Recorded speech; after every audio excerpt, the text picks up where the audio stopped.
বড় ভাই কি করতেছেন? এই যে ফিনিশিং করার জন্য যা যা করা লাগে প্রসেসিং করতেছি। ভাই এইটা দিতেছেন কেন? এই যে এটা কি কিসের?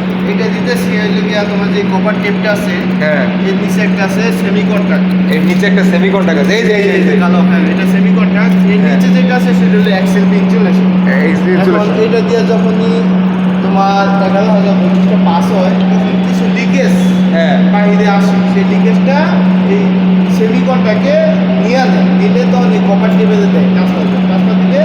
এখন এইখানে যে ভোল্টেজটা আসে সেই ভোল্টেজটা যদি আমি গ্রাউন্ডের সাথে না দেই তাহলে একসময় ভোল্টেজ হাই হইতে হইতে কেমন একটা বাস্ট দুর্ঘটনা করতে পারে। আগুন ধরে যেতে পারে, বাস্ট হতে পারে।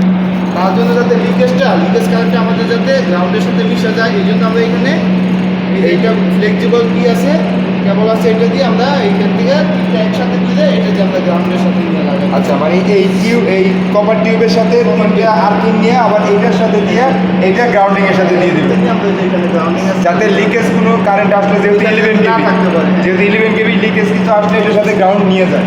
তো মূলত এই কারণেই এই আর্থিং শিলগুলো আমরা পরাই দিতেছি। ভবিষ্যতে এটা আমরা বোরিং করে আর্থিংয়ের সাথে সরাসরি গ্রাউন্ড গ্রাউন্ড করে দেওয়া যাবে। ধন্যবাদ। ঠিক আছে ভাই।